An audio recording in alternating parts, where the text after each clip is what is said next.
Good evening, everyone, and welcome to another fabulous Friday night with Vilification Tennis. And now, as always, your host, Tim Wick. Great. Thank you, Lori, for introducing me. Welcome to the Vilification Tennis Quarterly Meeting. I'm so glad that all of you could join us from your homes, wherever those homes are. Now, before we go on, I do want to introduce my administrative assistant for the evening. She did just introduce me. So everyone, if you could please give some polite applause for Lori. Lori, thanks for being here to help support us this evening. Hello, Tim. Hi, It's a how pleasure are to you? be here. I mean, I have to be here since you pay us all, but Yeah.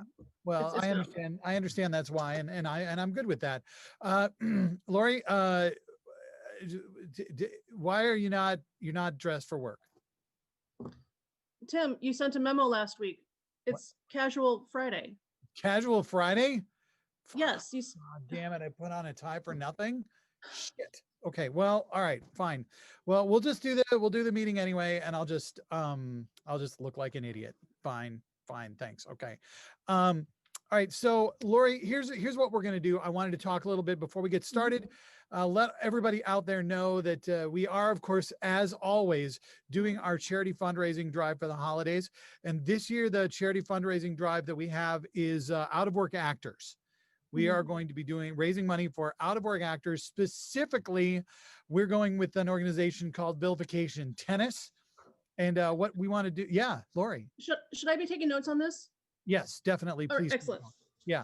So what we want to do is we want to encourage people to tip these people with Vilification Tennis. They've been out of work since March. It is terrible. These are people that thrive on attention, and they are not getting any attention right now. It sounds absolutely terrible. I'd frankly rather be homeless. So if you want to help support these out of work actors, what you want to do is you want to tip them by going to paypal.me/Vilification Tennis. I want you to give until it hurts. I know we have done Salvation Army fundraising drives in the past, but it turns out the Salvation Army is super fucking homophobic. So, oh, there you go. Yeah. Money, please. Thank you. PayPal.me/Vilification Tennis. This is for out of work actors. I think it's really important that we support them in their time of need. Now, Lori, before we go on, we're going to have some breakout groups this morning, and we're going to try something new in these breakout groups. It's called Vilification Tennis because, we want to support these out of work actors. Can you explain what our employees are going to be doing in just a few minutes? Well, absolutely, sir. What they will be doing, as per your memo and the staff meeting last month, is they're going to get on camera and insult each other. Right. And whichever team insults each other the best is going to get promoted. Yeah, that's right. And there will be eventually a raise possibly, but definitely their job title will change. Oh, man. I am really excited about that. And I'm assuming a better parking spot. Sure. Yeah, they'll, I mean, definitely as long as they work from home, I can guarantee they'll have a better parking spot. So let's say that. Yes, they'll get a better parking spot. So what we're going to do is we're going to bring our first 4 employees up. We're going to arrange them into teams of 2, and they are going to compete for a promotion and a better parking spot. So the first 2 employees I want to introduce today for breakout group number 1 are Kelvin and Bob. Please, everybody, some polite applause for Kelvin and Bob. So we have Kelvin and Bob. There they are. They look like they also got the memo about it being Casual Friday. That's great. They're going to go up against Duck and Jeff. Duck and Jeff. A little bit of polite applause for Duck and Jeff. There we go. Duck and Jeff have made it into the meeting room. So as I explained, this is a breakout meeting, but you need to insult each other for the opportunity to get a promotion and a better parking space. So what we'll do is I will let's call this tennis, because Vilification Tennis is the thing. That's who we're raising money for this year for our fundraising drive. Why don't we give the serve to Duck and Jeff? And what I'm going to do is when I score a point, when I decide that you've been insulting enough, I will hold this red flag in front of the screen like this. Has everybody got that? All right. Service to Duck and Jeff. Let's do this. Go. Kelvin, your mom is so fat on Thanksgiving, they filled the gravy boat with insulin. Well, your family always prays before Thanksgiving dinner. They're praying that there's something left over when your mom is done. Yeah, well, Kelvin, you're such an asshole. You still call it Lake Calhoun. Whoa. Jeff, you're so stupid. You think you need 10 people to stab a Caesar salad. Point. That was very clever, Bob. I see you've been reading, and I want to encourage that. So let's go back to Duck and Jeff. Service. You know, the great thing about this being on Zoom is that you can't see that Kelvin's penis is in a cantaloupe. Please. The difference between duck and an actual duck is that a real duck has a better understanding of consent. That's really funny, Bob, coming from a guy who thinks that a Mandalorian is a Back to the Future transformer. Please, Jeff, the only reason you look like your father is because your mother has a type. Dragon Age is a very popular video game. It's also what they write on the top of Bob's birthday cake.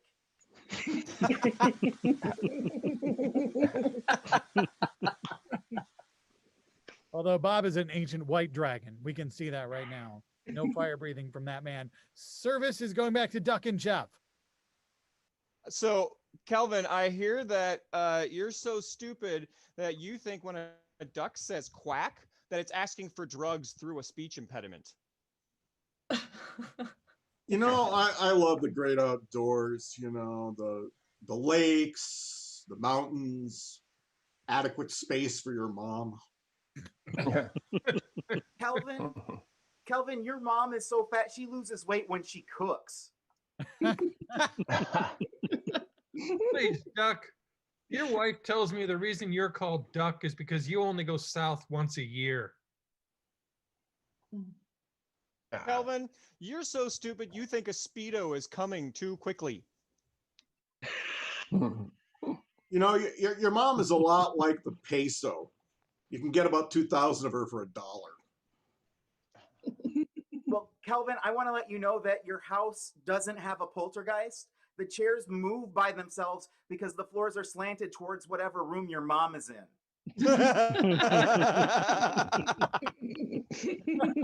I love this. This is breaking all of your spirits. I'm really looking forward to doing this for raises. Yeah, Lori, did you have something to add? Yes. I'm sorry to interrupt, sir, but I just wanted to let you know that Ina Pickle loves your tie. Oh, well, thank And you. also, Beth says that these raises just aren't happening. Sorry.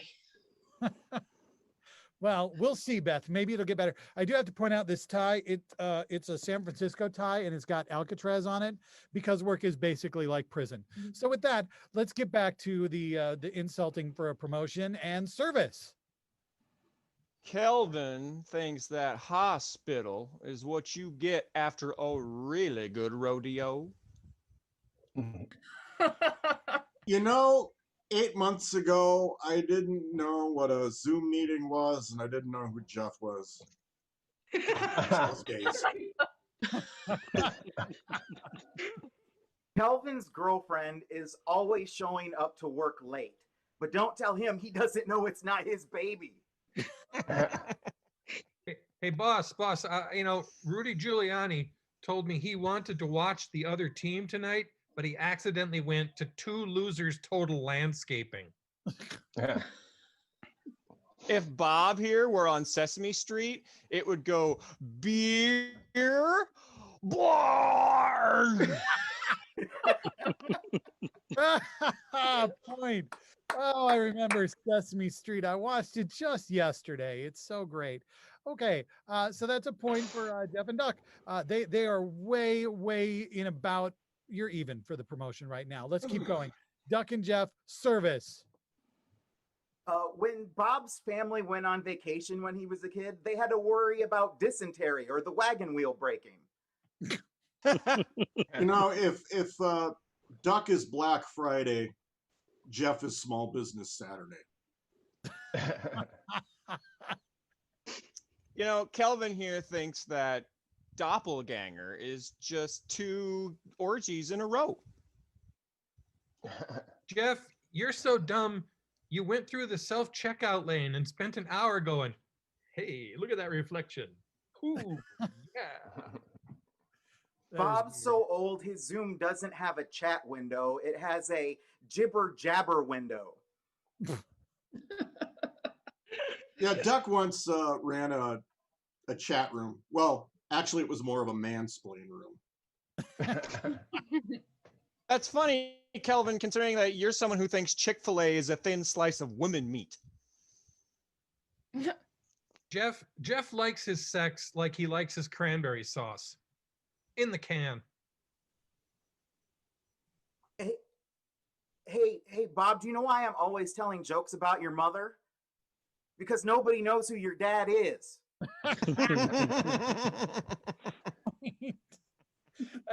Oh, hi, Lori. Yeah. Is there something you needed to share with us? Yes, I just wanted to pass on a compliment to Duck from Alyssa, who says that your robe is very Hugh Hefner. Mhm. And also, we have a question from the audience asking if our recent budgetary cuts meant that we couldn't afford Claire tonight. Well, it's a funny story. Claire, and I know this is hard to believe since we tried to cut it. She's on maternity leave. So we just had to, I guess it's a law. That's what the legal team told me, is that we had to let her do this. So she's home on maternity leave, whatever that is. So, but thanks for checking. We'll let her know when she gets back that she was missed. Thank you, sir. Service. Your mom is so fat when she lies down, she gets taller. And Duck, you're so dumb you gave up sex because your doctor told you you had a nut allergy. Bob, you're so dumb you think JFK stands for Jesus fucking Christ. You know, it's weird. People have started hoarding toilet paper again, which is weird because Jeff is the one who's hoarding all the poop. Calvin is the kind of person who says that he doesn't see color, which is why he ran that light and killed that kid.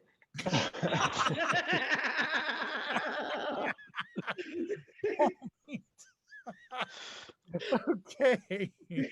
We're almost there. This next one's going to decide who gets the promotion. I promise. Service. So sex with Bob is kind of like going to a nude beach. It sounds like it's a great time until you actually get there. Look, Jeff, I'm not judging. I'm just being honest. Your wife gives terrible blowjobs. Well, Calvin, do you know what your wife wears to bed? She wears my ass out. You know, I think your mom's favorite band must be Yes, because Lord knows she says that to every guy she meets.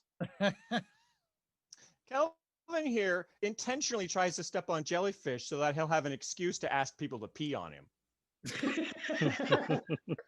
And, Oh, that was disgusting. Wow. You know, great job, everyone.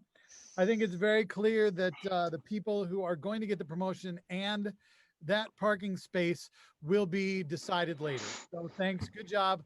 And I'll get back to you on who's going to get that promotion when I've had a little more time to think about it. But before we do that, we need to move on to the next part of our company meeting. We have a presentation tonight. Now, what I've done is I've asked several of our employees to put together a presentation. What I did not do was tell them what it was going to be about or show them the presentation ahead of time. So with that said, I would like to bring Eric up to the front of the meeting at this point. Eric is prepared to do a presentation, and the presentation that we have, it needs to be 6 minutes long, Eric. Okay. And your presentation is entitled Synergy for Dummies. And Synergy for Dummies. Synergy for Dummies. And go. Now, thank you all for attending today. Synergy is one of the most important things when we look at how to create a good work environment. If you're not synergizing with those around you, how can you expect to have gains? How can you expect to grab that low-hanging fruit and do all the other buzzword things that we're supposed to do in an office? So today I'm going to teach you how to synergize. First slide, please. Inclusion. Now, you may look around and you may see coworkers that are different than you.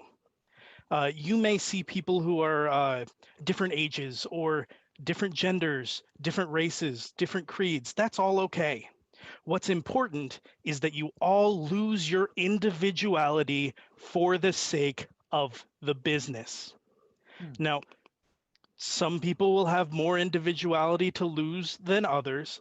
That just means that you're contributing more. So become like everyone else so that we can push this business forward. Next slide, please. Now, sometimes you will have to make a choice. You will be presented with options and you will get to choose what might be best for the business or what might be best for yourself. You can't choose yourself. You can't make that choice.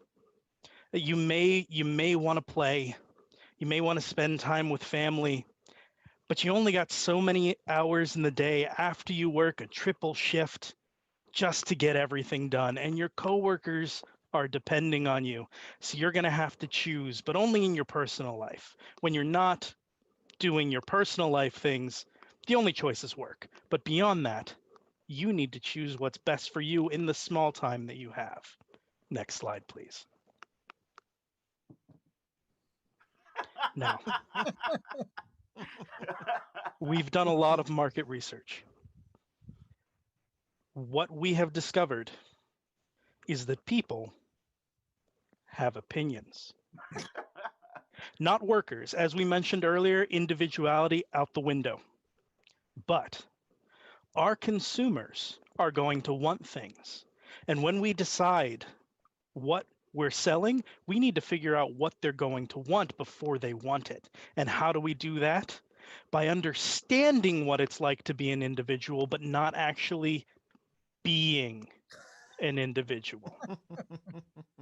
By doing so, you will understand what everyone around you is thinking and feeling when they hear things like Marvel, or like DC, or like WAP, which of course stands for wet ass pussy. Next slide, please.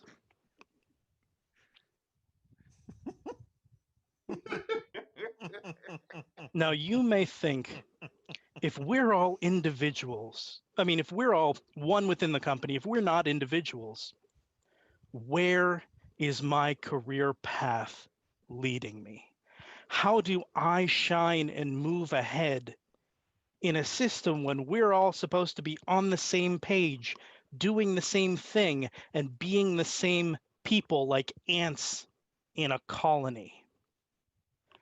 And it's like ants in a colony. You have the queen of the colony who is at the top, and then you have all of the workers underneath that are the same and never get ahead and never change. That is how we build a capitalist structure in this business. Next slide.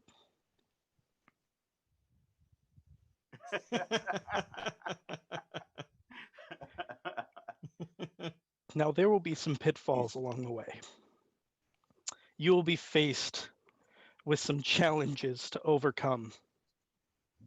And I am confident that you will do what is best for the business and not necessarily best for yourself, even if that means you're getting fucked along the way. So, that gift is not a trap, we promise, as long as you are not an individual. Next slide, please.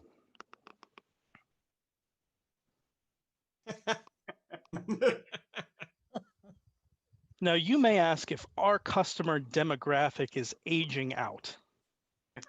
You may wonder if the people that we are playing to are eventually going to die off and leave our business in a worse spot than it might be if we decide to go for a younger crowd. And to that I say, we are paying attention to those at the top who themselves will eventually age out. And at that point, they're not really looking to leave anything behind for you. So hopefully you can learn a bit while you're here and then get out before things fall apart. Next slide, please. Now, what are your limits? Well, the business has no limits. The sky is not even a limit for this business if we all work together. Now, you may think, what am I going to do? Just being a cog in the machine. Just how am I going to contribute to this? Is my career going down the drain because of this company? And I would say no, your career is already in the drain because of this company. So where else is there to go but up? Next slide, please. Now, I know working from home has been very hard on a lot of people. I know it's hard to connect with the people around you, but we have Jan in HR doing daily makeup tutorials to keep company morale up. We've decided that that is more important than additional pay, leave, or reduced work hours or workload. Because ultimately, when you look good, you feel good, or else. Next slide, please. In summary, we know exactly where this business is going. Forward. And damn anyone who gets in our way as we march together in step as one giant corporation with no individuality and perfect synergy. Thank you. Okay, wow, Eric, I was super inspired by that. That was an amazing presentation. Well done. Thank By you. Eric, I do also feel we need to throw a big old compliment out to Melissa from IT. Melissa Curtis from IT, who put together that fabulous PowerPoint presentation, and she'll be helping us with a few more PowerPoint presentations later. But I do want to bring everybody else in the executive committee onto the screen. We are going to do, this is something that we are doing, speaking of synergy and what Eric was talking about, to help all of you have a more positive outlook on your day. And we're going to do something called desk yoga. Before we do, though, I want to remind everyone that, again, we are doing our holiday charity drive for Vilification Tennis. You want to tip Vilification Tennis, you want to go to paypal.me/Vilification Tennis, and we're going to do a special thing. So for you folks, you employees out there, rank and file out there watching this, you don't donate. Don't donate. These are out of work actors. We're not donating. This is not tax deductible. You are tipping them. You are paying them to not do their job, which is the best thing you can do for all of us. So you're going to tip these fabulous performers that are out of work, and you're just going to go to paypal.me/Vilification Tennis. And if you'd like, you can get a executive committee trading card. Any member of the executive committee, you can get a virtual trading card that we will email to you. Just mention it in the comments when you give your tip to this fabulous non-charitable organization. So let's talk about desktop yoga, desktop yoga. This is what we do every day. We at the executive committee do every day. And this is something you can do to keep yourself physically fit as you work from home. So you don't even need to stand up. We're just going to use yoga, do yoga with the upper half of our bodies and our faces. Now I'm going to call out some poses, and all of the members of the executive committee are going to perform those poses. If you out in the rank and file have been performing desktop yoga at your homes, in your smaller department meetings, we would love to hear what poses are working for you. If we get some good ideas, Lori's going to share them so we on the executive committee can refine those ideas and make them better than what you were doing. So we're going to start very simply with the happy baby Yoda pose. I would like to see the happy baby Yoda pose.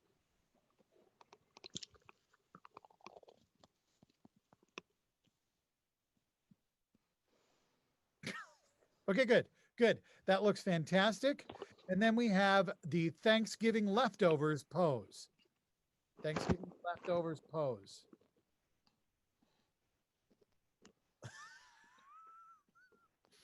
Dave, I have to tell you that I really am enjoying the porn stash. That's a good new look for you. So next up, we have the Osprey feasting pose. Osprey feasting pose. Oh, yeah. Good. Oh, yeah. Hi, Lori. Hi, Lori. Yes.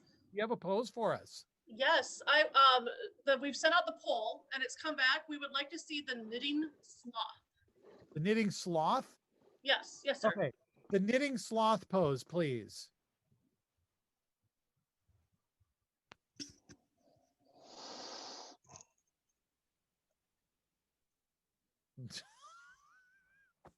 Yeah, that's a really good pose. I think we should definitely steal that. What department did that come from? Oh, that was the Department of Screaming on the Inside. Oh, okay. Well, And I'm sorry, sir. One more. We would also like to see the obstructive moose. obstructed moose? No, obstructive,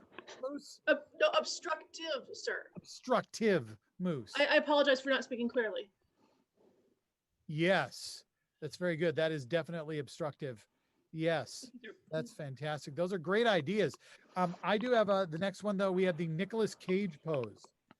I would like the Nicolas Cage pose. That's my favorite pose. I love that one every time, Lori. That's my favorite pose. Okay. Next, we have the unexpected hair color pose. Unexpected hair color pose. Okay, good. Now we have the trying to look interested in this meeting, even though I'm playing Animal Crossing pose.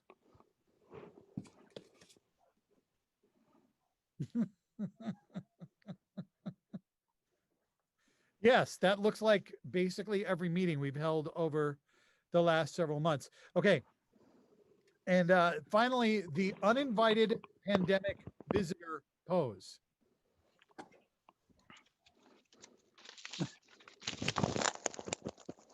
This is okay, right?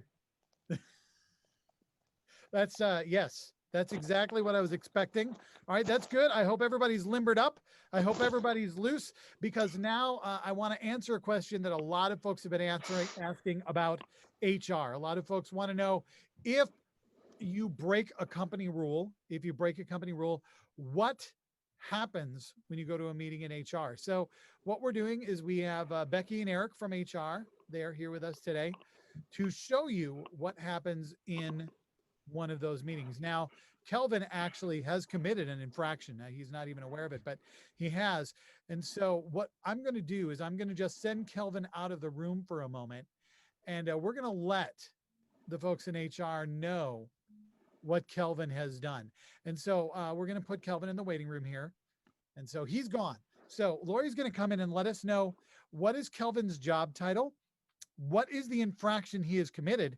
And what is the employee handbook mandated punishment? Lori, do you have that information for us? Yes, sir, I do. Kelvin is a gorilla shaver by profession. He's a gorilla shaver. A gorilla shaver, sir, yes. His infraction was Xeroxing his butt cheeks. He Xeroxed his butt cheeks. All right. And his punishment, according to the handbook, of course, is doing team building exercises. Team building exercises is his Yes, sir. punishment. All right. So you all have that. You all have that. And I'm going to bring Kelvin back into the room. And you need to make sure that before this meeting is over, he understands his job title, the infraction, and the HR handbook mandated punishment. Are you two ready? Yes. Okay. I've let Kelvin back in. And he needs to turn on his video. There he is. And I'll turn off my video and just observe, because I want to make sure you're doing this right. Now, Kelvin, you know why you're here. I know deep down that you know why you're here. And I want to have a serious meeting here. I don't want to split hairs. Okay. No, I would just like to say that I feel like Eric makes a really, really good point. We are living in a really crazy situation, and it's gotten to be a very animalistic environment. And I think we should address that. And I don't want to put all the blame on you. You're not a ne'er-do-well, but I think we just need to get down to business and talk about this. Okay. Yeah, I realize it's a little unorthodox to, like, you know, cut your own hair at work, but it's a lot of the barber shops and stylists are closed right now. So well, and your coworkers tend to do that too when they're in your profession. That's not really what we're concerned about. Okay. Now, I mean, the clippers weren't designed for you, but it's kind of close, I guess. yeah, I couldn't. I guess because everyone's cutting their own hair these days, like all the clippers were sold out at Target and stuff, so I had to use the sheep shears. Obviously, I mean, clearly you are just aping everyone else's behavior. And we can't stand for this kind of monkey business while we're doing this. No. I was. But I think what we need to do, Yeah. I think we focused enough on what the job is. I think we need to focus on the infraction. And I think we really, because I think we need to focus on so that it's not copied again. Yeah, But before, I don't want to, monkey see, monkey do the whole thing. But before we move on, though, I really do like the way you cut your beard. You really did get a lot of that silver back. Thank you. Yeah. Yes, I have been inspired by the gorillas. I thought you might. Yeah. Working with the gorillas. I guess that's why it's so unfortunate that you chose to do this. I really was hoping that that you would be more evolved. I think you really let it out in the wind here. Yeah, I think just hitting those buttons, wasting that paper. It's not a good look for the company. Yeah, I didn't mean to use the printer quite so much. It was one of those errors because I couldn't, the gorillas are just kind of hammering at the keyboards. And I was too. But see, the difference is the gorillas, we expect them to be exposed in that manner. Yeah, we're usually used to dealing with the color red instead of white. I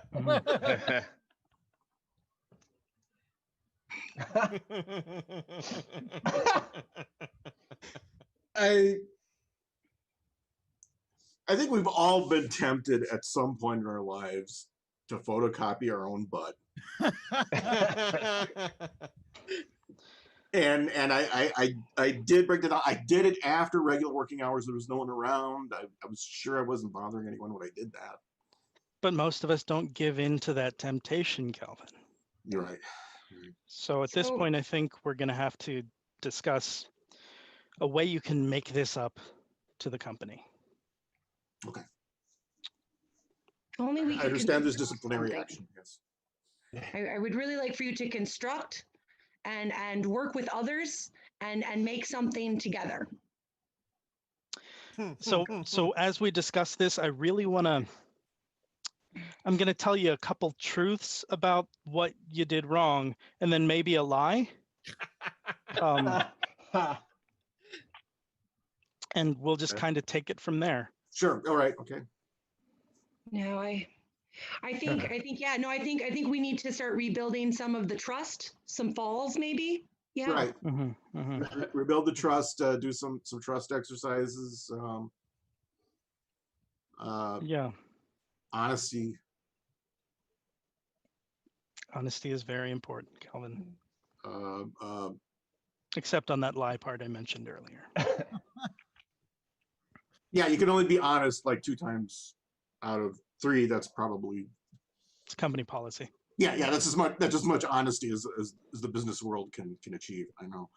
I think what we should get out of this is to make sure that you realize your 5 power words. Mm-hmm. And we start putting those, like in your email signature, you can create your own 5 power words, and we should include those in your email signature so people know. Okay. Yeah. Those are some of the great things that we can do during this session, I think. Yeah, it really worked well for Myers and Briggs when they had to go through this too.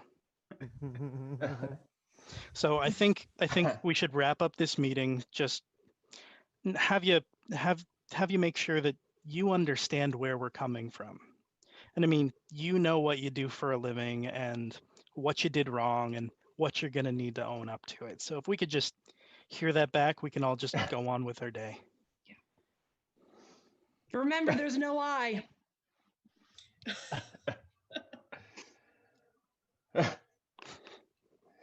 So Calvin, what's your job?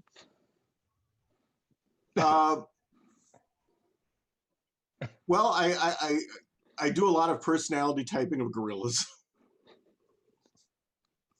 But that's not the main focus, of course. Right. The main focus was, you know, what you were saying about, you know, stylish and, you know, what everyone's doing for themselves nowadays in quarantine.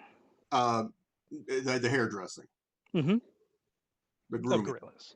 Yeah. Well, gorillas, you know, making sure the gorillas are all neat and presentable. Yeah. Combed and shaved and of course, you know what you did. I photocopied my butt. Yes. Mm-hmm. and to make up for it, you're going to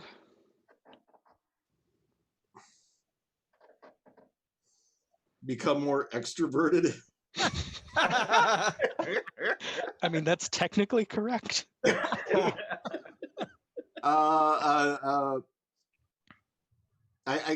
need to undergo, figure out why I do these things. So I have to undergo a certain amount of personality testing, like the Myers-Briggs. That's yes, which is going to do what with the people around you?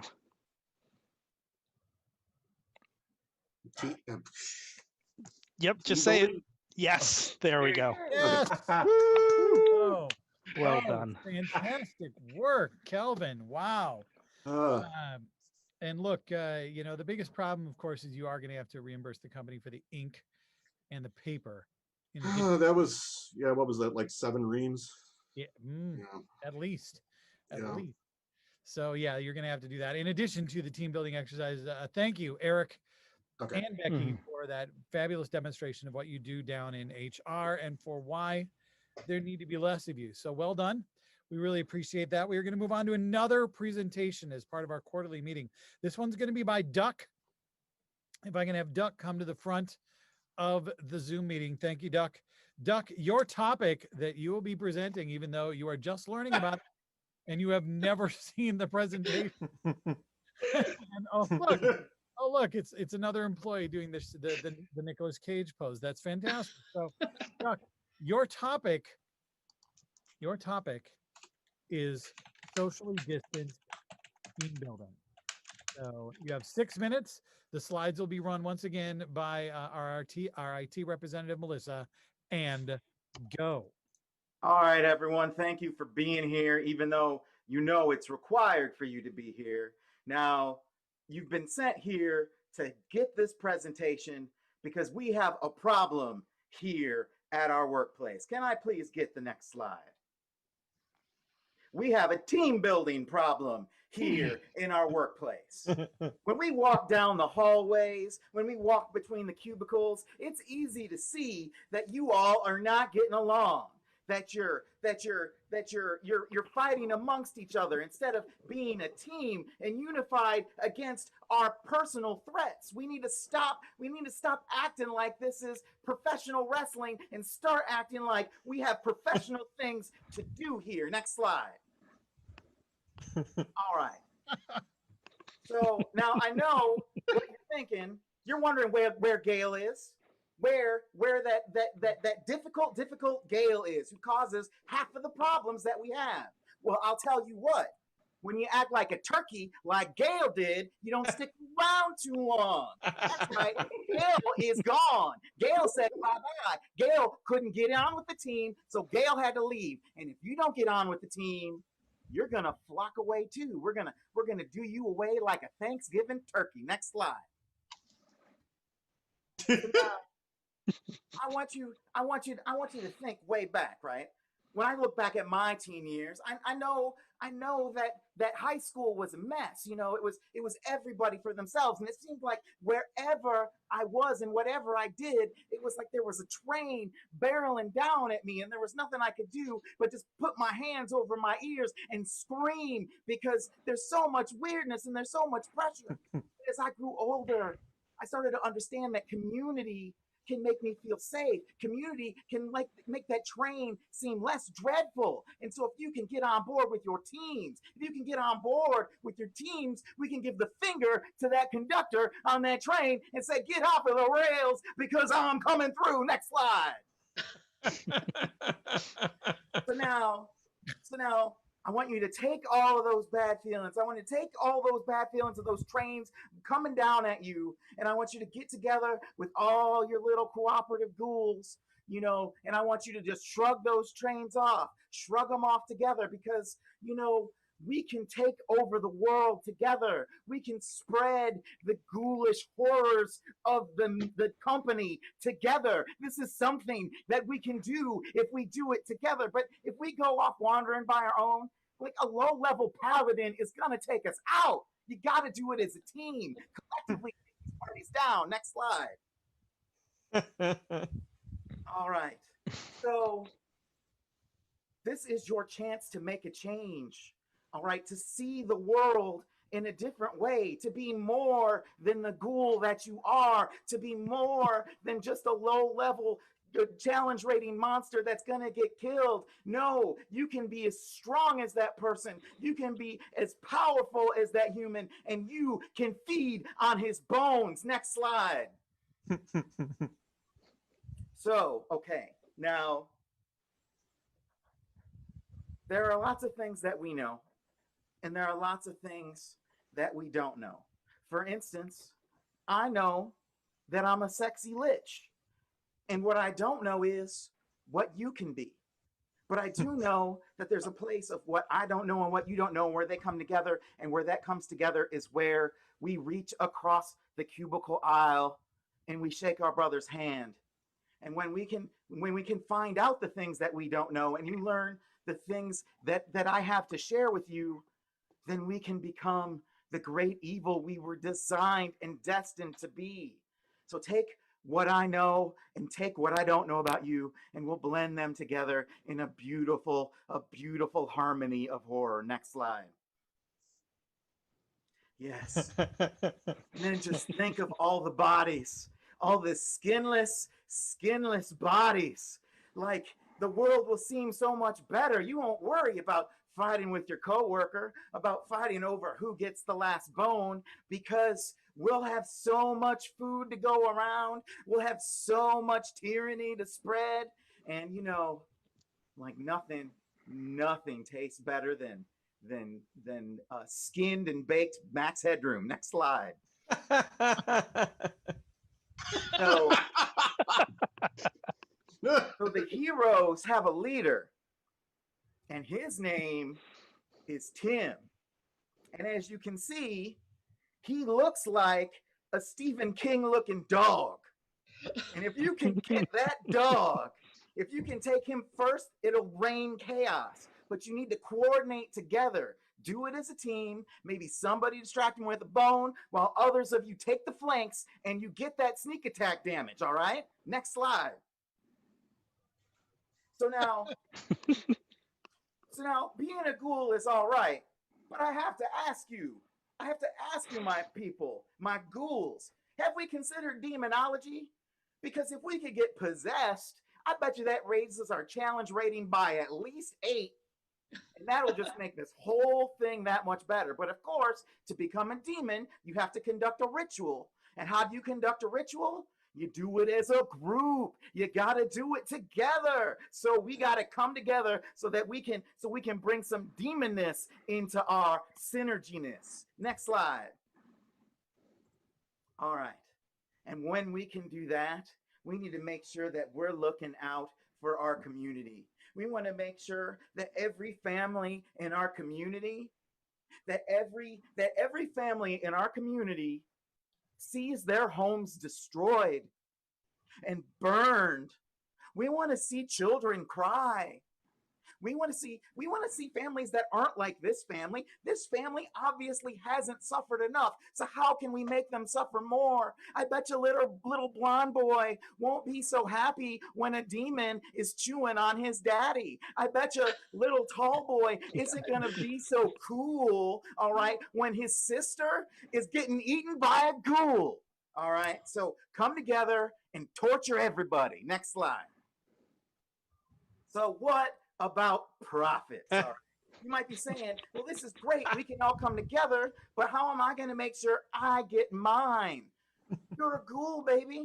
And when a body goes down, when we can take down this many people, everybody's going to have corpses. There's going to be corpses for everyone to chew on. Corpses for you, corpses for me, corpses for your Aunt Sally. It's going to be Thanksgiving up in here, all right?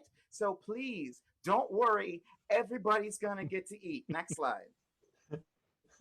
So I show you this slide at the end of my presentation because I want you to think about one thing. All right, when we come together and we work as a team, we're going to be eating a lot of people.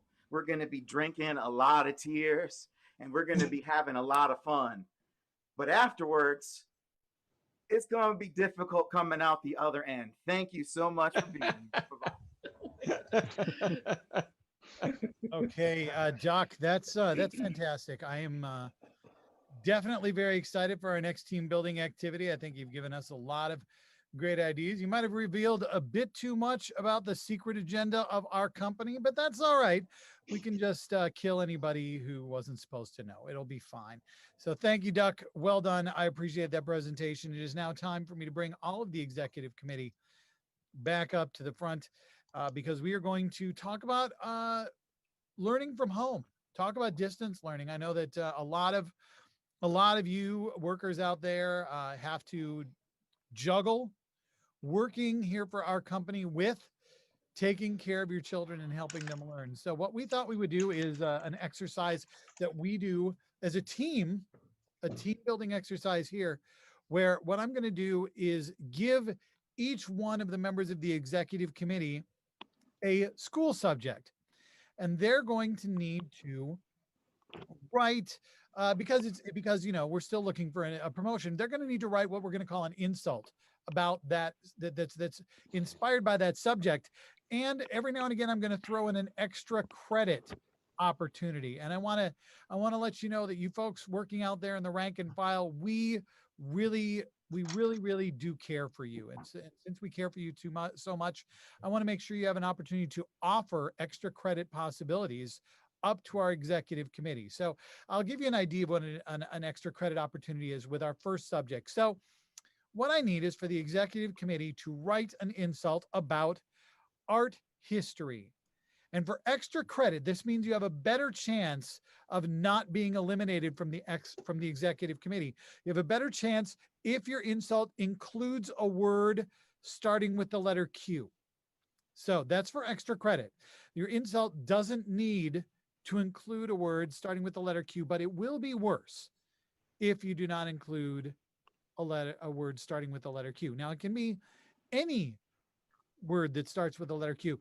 I would even allow words that aren't real, but it does need to be a word starting with the letter Q. And whenever somebody actually looks at the camera and makes something close to eye contact with me, then I will know that they have written their art history insult and that they have either achieved extra credit or not. So it looks to me like Eric has finished his insult about art history. So Eric, would you please go and tell us your insult about art history, possibly including a word starting with the letter Q. Stephanie is like Picasso. She also has a blue period. Nah, no letter Q. Other Nope. than that, it was acceptable. So let's see who else has it. Stephanie clearly has one. Yes, go.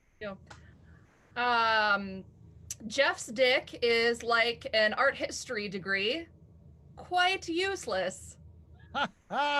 I liked that because it had a Q in it. That's great. Okay, good. It looks like Dave is ready. Dave, why don't you go ahead? Yeah, according to QAnon, the height of art is ugly hats. Okay. All right. Becky. Jeff is so stupid, he giggles quietly when anyone says buttress. Good. Okay, Duck seems to have actually transformed himself into a painting. So what is your insult, Duck? Yeah, Eric's wife is so fat. Before I went down on her, I was three-dimensional. No Q, but still pretty good. Kelvin, I believe it's just you and Jeff left, so why don't you go ahead? Okay. Your work has the quality of medieval art. It's really stiff and there's a lot of gratuitous penises. That makes sense. Okay, Jeff, you're the last to go. And then what will happen is I'm going to eliminate one of you. You will have developed COVID and you are going on 2-week quarantine, but you will still have to work. So, Jeff. Bob is like Van Gogh, quasi-earless. That was a great use of the letter Q. So you all did adequately, but one of you did worse than everyone else. And the one who did worse than everyone else and will not be going on is Dave. Dave, get out. You're going on quarantine. So, and that, by the way, quarantine starts with a Q. So well done. All right. I'm disappointed it took me this long to think of Georgia O'Keeffe. And if you'd said that before, if you'd said that before I eliminated anybody, it would have been you. So I know. I am aware. Next up, our next school subject, and I hope you understand that this is helping you teach your children to hate school. That's what we want. Oh, yeah, Lori. No, I just have an extra credit suggestion for whatever you're about to suggest. All right, well, let me give the subject and then you can toss out the extra credit suggestion, all right? Our subject is going to be physical education. Physical education. And what's the extra credit, Lori? 2% milk. 2% milk. That actually works super well with physical education. So if you can integrate 2% milk into your physical education insult, then you can get extra credit. And we all know the only way to pass this class is with extra credit. Bob is already done. So go, Bob. Your mom's so fat when she does push-ups, she shoots 2% milk out her nose. That's gross, but it meets all the criteria. Stephanie. Sex with Bob is like having gym class after drinking 2% milk at lunchtime.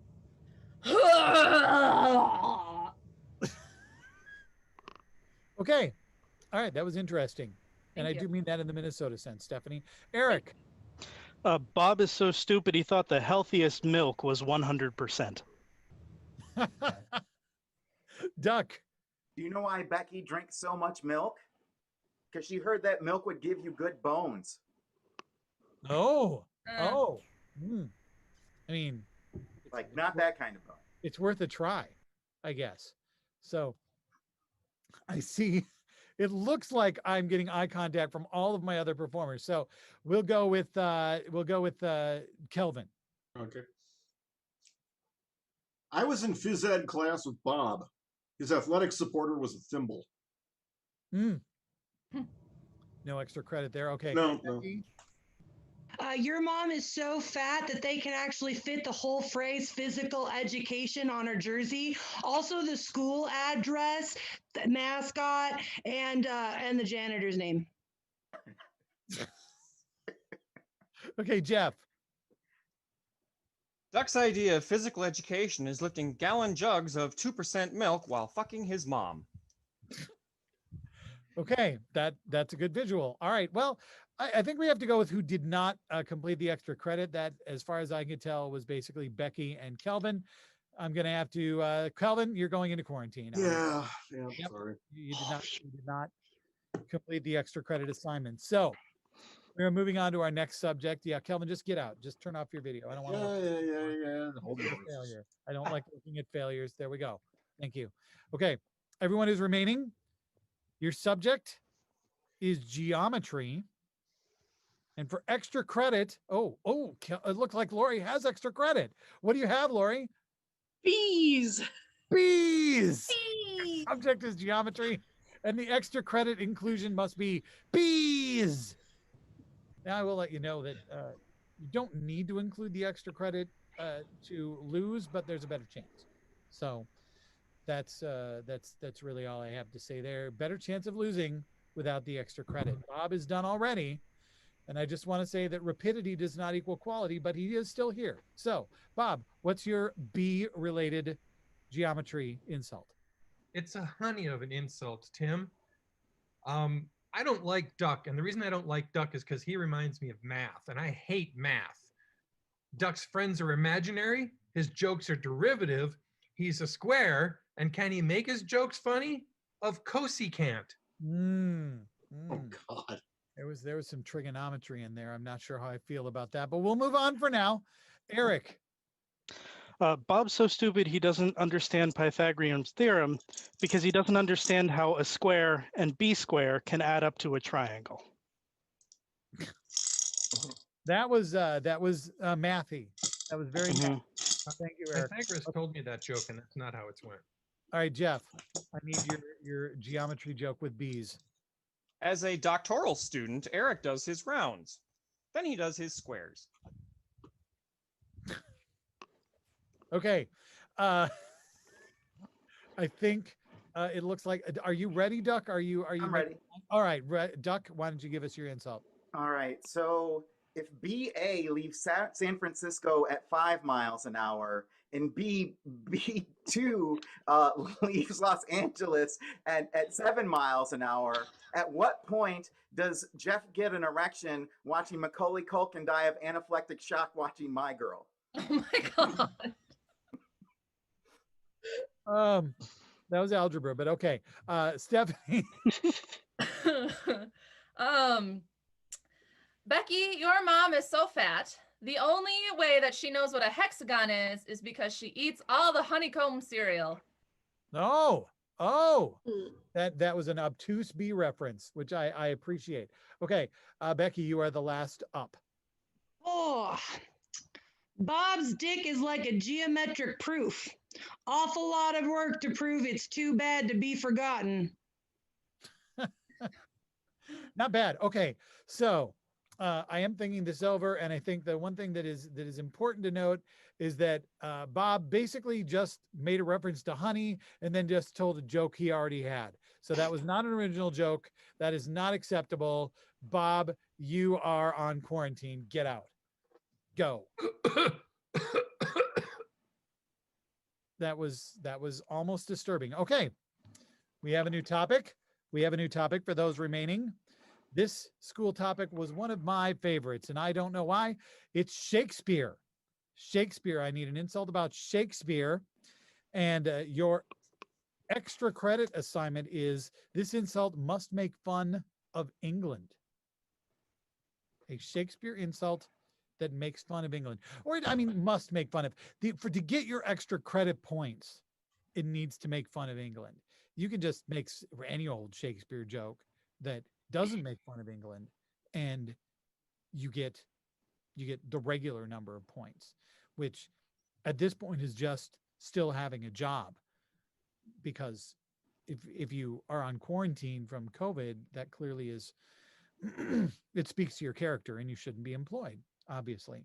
So whoever has a Shakespeare insult, yes, Eric. Thanks to Shakespeare, there were 2 globes that Duck's mom can't fit in.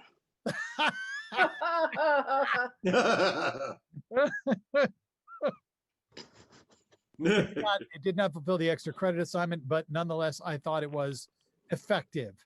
That's great and awfully quick compared to the remaining members of the executive committee who are working very hard and not looking me in the face right now. So, Eric, I feel like at this point I should be interviewing you in some way. So let's, oh, wait.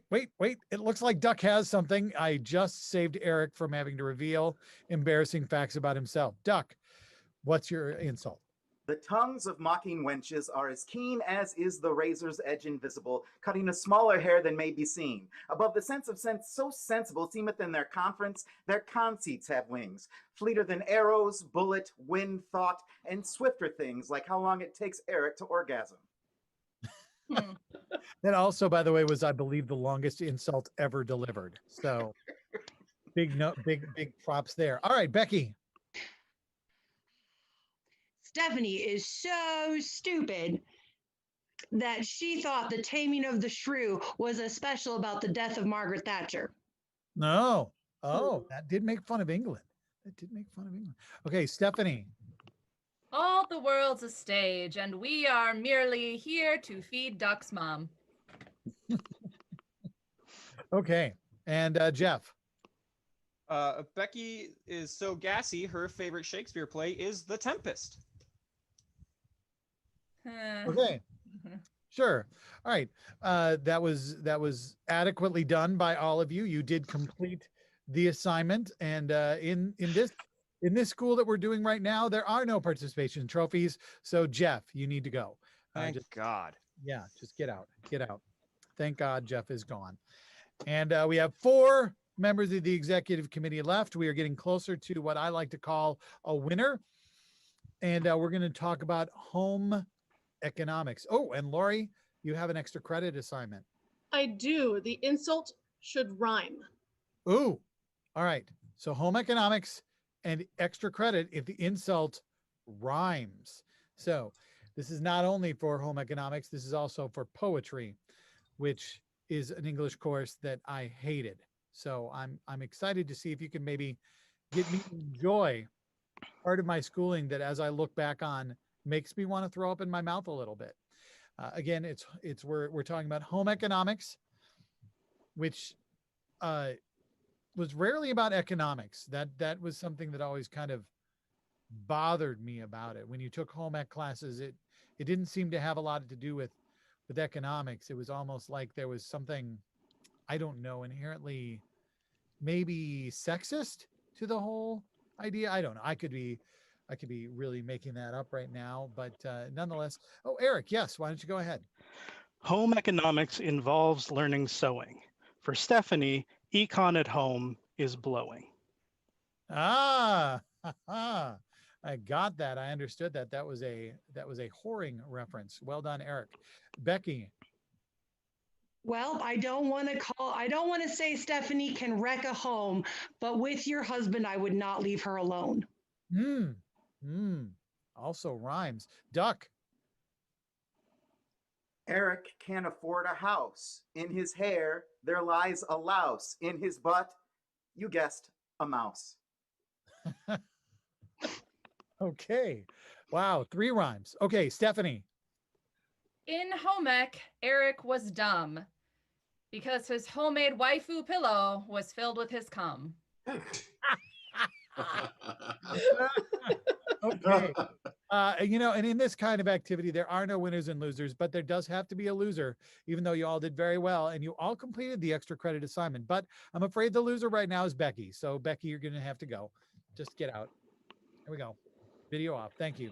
3 of you left. That's great. We are moving on to a new topic. Your new subject is biology. And your extra credit assignment is it must reference a TV show.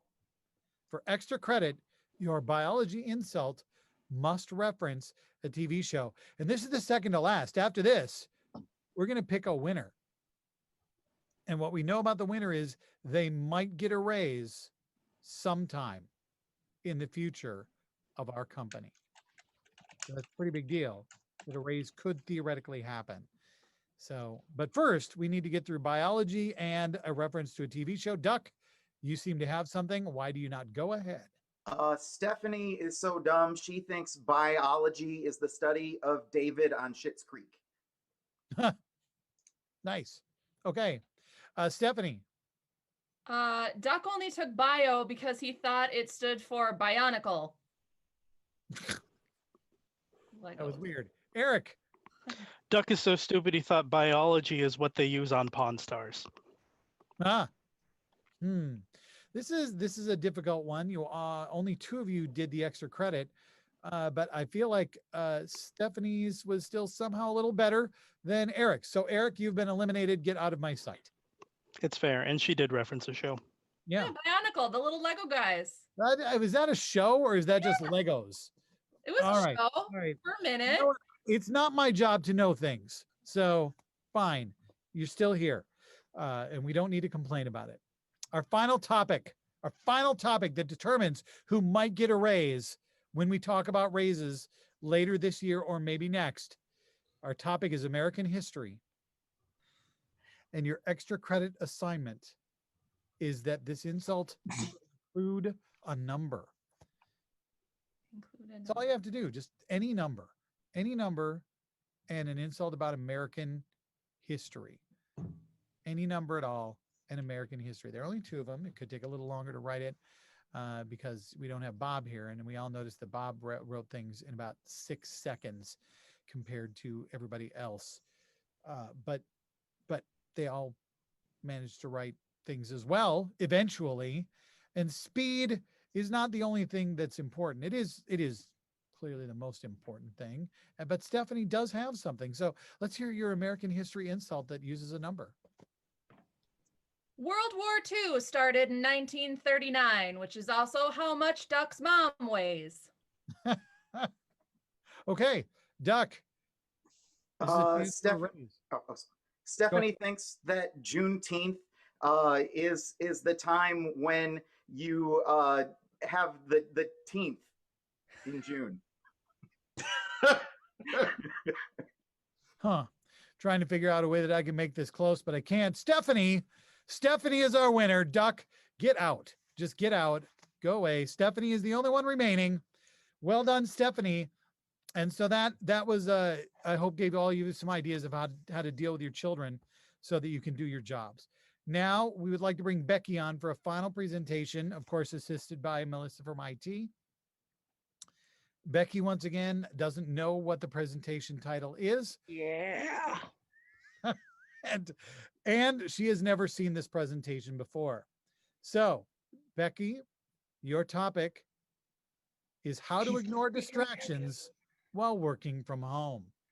You have 6 minutes. Go. I mean, first of all, I just would like to thank everyone for being here. I think we started off this seminar with a really great example of one of the ways that we can absolutely be distracted at home with just crotch shots like that. So I really feel like what we're going to talk about today is the way that we can make our work, our home situation, our work situation, and really cut out a piece of our home that is specifically for work. Excellent. Thank you. Can I have the next slide?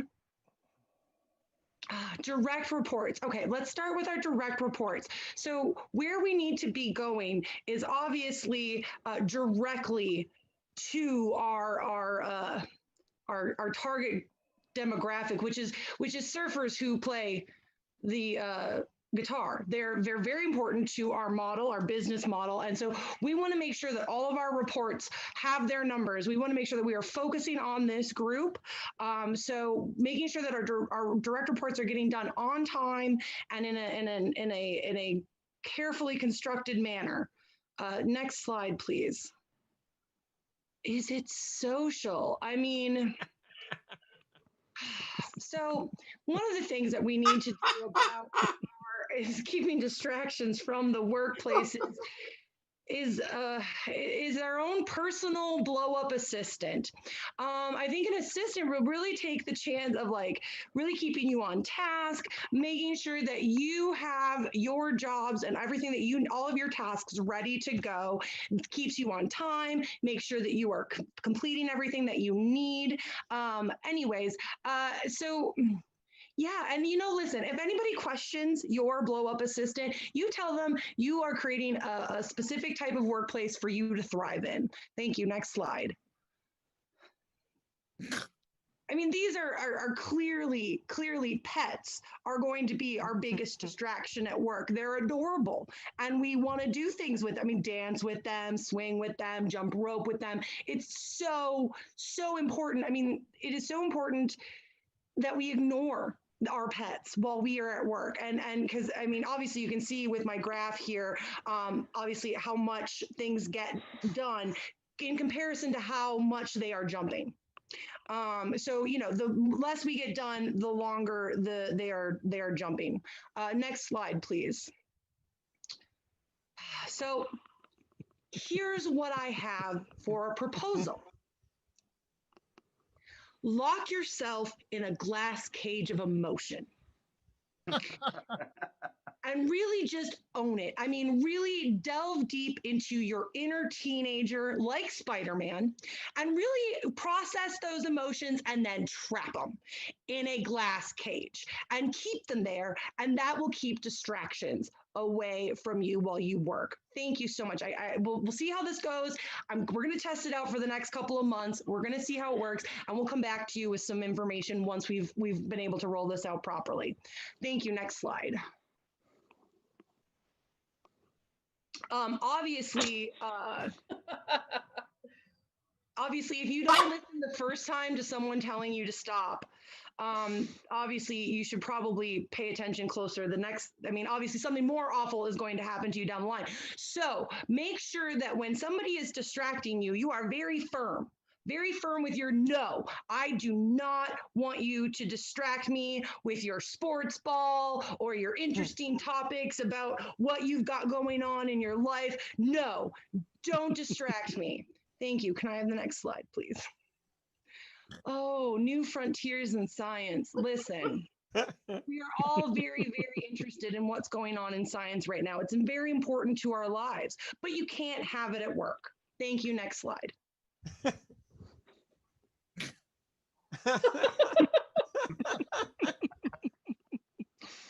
Listen, we are going to have to ask you to come into work when you are sick. And so it is important that you start becoming attracted and tolerant of people blowing their nose and sniffling and you should really start enjoying people's noses, because if you enjoy them, then they won't be a distraction. Whereas if you hate them, you're just going to constantly know that they're sneezing and sniffling. And so, yeah, given the fact that we're probably going to have a lot of people, since you're all working from home, you'll still have to come in sick. We should all just probably start really getting into our noses and others. Next slide, please.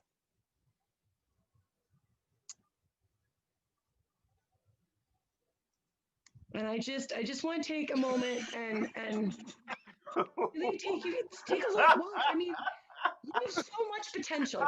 You have so much potential. You can start at the bottom of the ocean and fly all the way in a rocket ship to space. And if you just maximize your potential and minimize your distractions, you too can achieve so many things in that guy's mouth. Next slide, please. So here's what I think. I think that we are just going to really have to try hard to be like our Smurf friends here. And this is obviously no distraction Smurf. He doesn't allow any distractions. He's not a very well popular character on the show, but he was my favorite, was the no distraction Smurf. And I just think that if we were more like no distraction Smurf, we could all really be doing a much better job here. Yeah, I'm going to go with the next slide. So listen, you have to choose. You can be an interesting astronaut. You can eat variety of foods like cauliflower lamb. Or you can plug in, sit down, and shut up and do your job. Those are your choices, and you have to choose. You can only be an astronaut, eat weird food, or plug in. So I really hope that you all choose to just plug in. Thank you. Can I have that next slide, please? Climate game changer is just, weather is going to be a factor. Sometimes, we're going to have sunny days. Sometimes we're going to have rainy days, and we can't let what's going on outside, like a tornado or an earthquake or anything like that, flooding, get in the way of our work. So so just do your best to work through the hurricane, work through the flooding, and just work through the tornado or whatever natural disaster is currently occurring at your location. Don't let that be a distraction for you. I'll move on to the next slide, please. In summary, we're all people, and we all try really, really hard to connect and be close, but sometimes that's fucking weird, and maybe we shouldn't. Maybe we should just be distant, and maybe we shouldn't be distracted at work, and we shouldn't let our interpersonal feelings distract us. So we should just be robots and do the work and not be socially gross like these people. Thank you for coming to my presentation today. Great. Thank you so much, Becky. That was some fantastic stuff. I just want to caution everybody that, Becky was talking about the weather a little bit. I want to point out there are no such thing as snow days anymore. You're all working from home. It doesn't matter if it snows. You have to work. So speaking of working, speaking of the job that we do here, I want to give 4 more of the members of the executive committee an opportunity to possibly get a promotion by insulting each other. Before they do that, though, I want to remind you that we have a fundraising drive going on right now. That's right. We're trying to raise money for out-of-work actors. We're encouraging you to tip them. That's right. This is not a contribution. This is not charity. It's not tax deductible. You need to tip these out-of-work performers because it is sad to think of them at home wanting people to pay attention to them, and nobody is.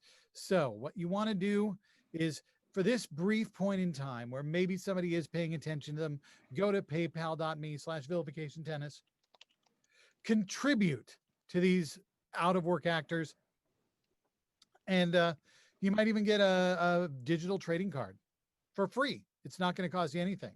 And oh yeah, Lori, do you have anything? Yes, just there? Just before we start the next breakout session, I did want to share that the audience specifically says that Melissa is a freaking IT hero.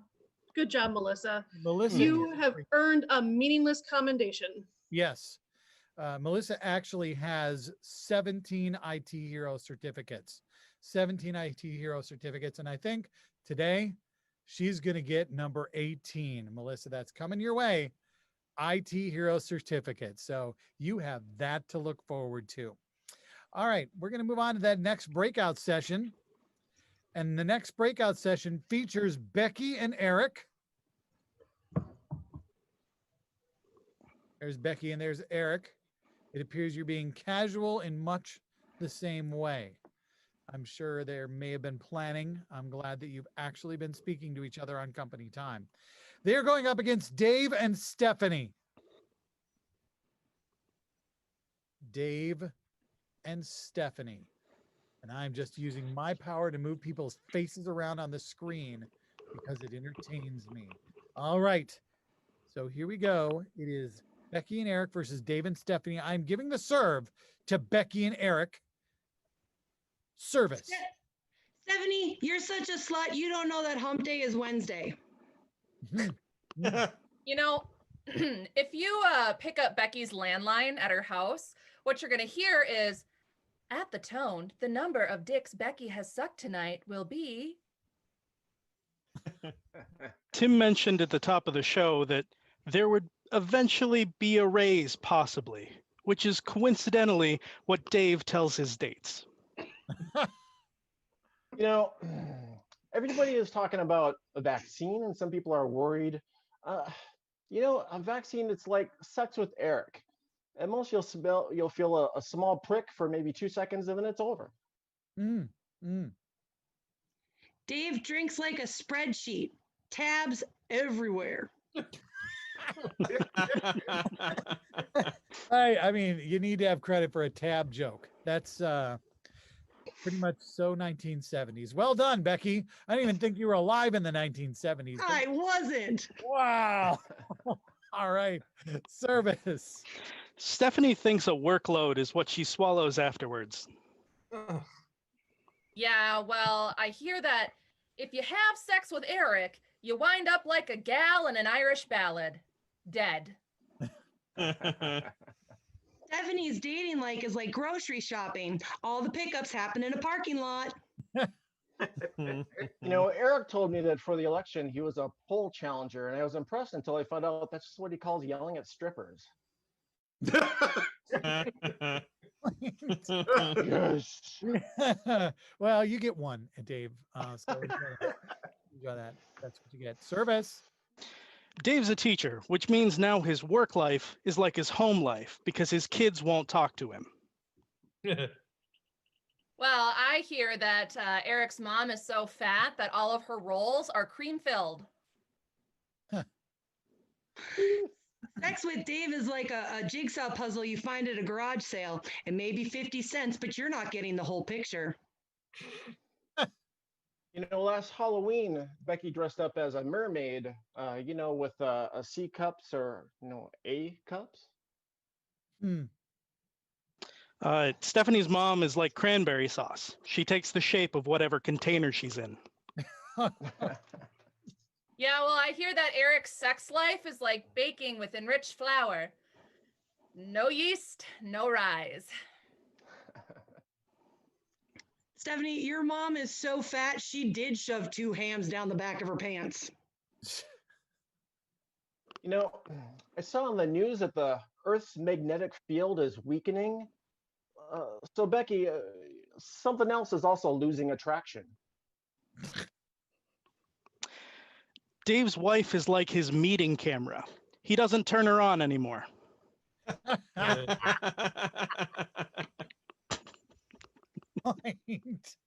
Oh, yeah. Yeah. Well, I've had a lot of meetings like that. Anyway, service. Dave's dick is like a migraine, a perfect excuse not to have sex. Well, Becky is so stupid. She wears opera gloves so she can hear music better. Stephanie's mom is so fat she's like a blanket. The weight is because anxiety. You know, Eric's sex life reminds me a lot of Trump's economic policies. Yeah, that package has no stimulus. Stephanie is a lot like Baby Yoda, daddy issues. Well, well, I hear that Becky has aspirated so much cum, it's given her pneumonia twice. Dave's ballot was like his father, absentee. Point. Okay. Then there was probably a lawsuit. Okay. Service. Dave's dick is like baking bread. You are going to wait at least 45 minutes before it to rise. You know, Eric here is very bad at sports. He plays baseball the same way I spent Thanksgiving, falling asleep between plate. And the last time you got laid was off. Well, Eric is or how is Eric rather? How is Eric like Disney's Aladdin? He's poor, he's a liar, and he has no nipples? You know, that was worth the trip. Thank you, Stephanie. It took a while to get there, but it was well worth the effort. Service. Talking with Dave is like going outside. I wish my ears were covered. You know, I told Becky that, well, Alex Trebek died, and she said, "Who's that?" And I said, "You know, that's the man that always makes you feel stupid." And she said, "You got to be way more specific."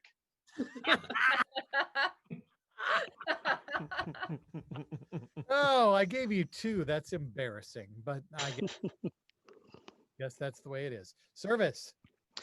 Dave has had sex with Stephanie's mom, which means he can, in fact, hit the broadside of a barn. Well, Eric's so stupid that he thought that an alpha wolf was in charge because it knew its letters. Listen, they say that 42 is the answer to everything, and I don't know if that's true, but it certainly is the answer to the question of which historical baseball player David makes the most racist jokes about.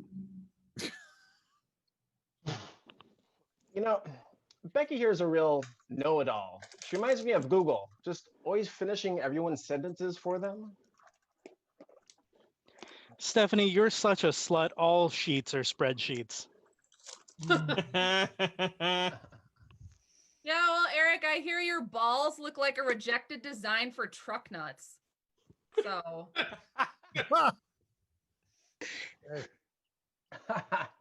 that's another visual that I wish that I didn't have. This job is terrible. Service. Stephanie is a lot like a calendar. Once a month, she gets flipped over. Mm. You know, Becky here was dishonorably discharged from the Salvation Army. Huh. Stephanie's sex life is like my stapler, a swing line. Mm. you know, soup is a comforting cure-all. Smelling like soup is gross. Please take a shower, Becky. David is so stupid. He thinks he can only get a girl pregnant if he breaks the yolk.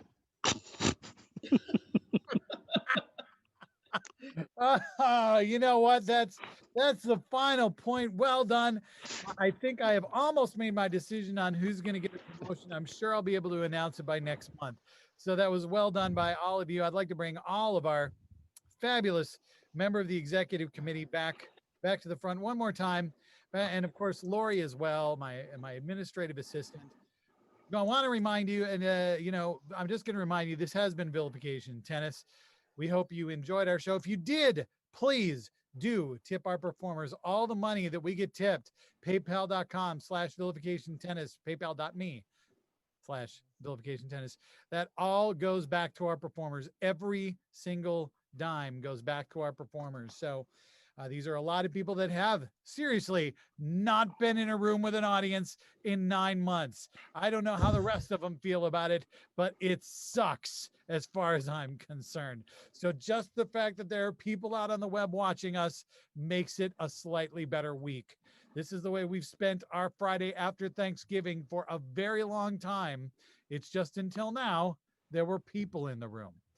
So, does anybody have anything they need to share before we go, Lori?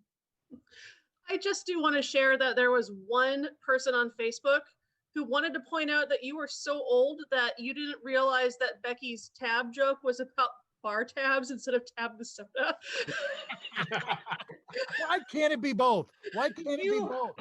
I didn't even, okay, now I get why you didn't get that joke. Anyway. I felt bad because I didn't realize it either. We also do need to say a big thank you to Melissa Kirscher. She is our IT professional. She put together our PowerPoint karaoke slides tonight. Thanks to Eric Knight, who has been handling online chat. And of course, thank you to Jeffrey Brown, who has been responsible for managing our stream on everywhere except Facebook Live. If you enjoyed the show, it's going to be out there.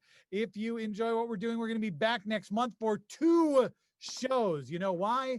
Because our December show is always our fuck this year show. And we thought 2020 needed 2 shows. So fuck 2020 is happening on New Year's Eve and New Year's Day. 10 p.m. New Year's Eve, 10 p.m. New Year's Day. Different cast each night. And we really need to send 2020 out as badly as we can because, and I do mean this, fuck 2020, but not fuck you, our audience. We're glad you joined us here tonight. We hope everybody has a great night and we will catch you next month. Come on back.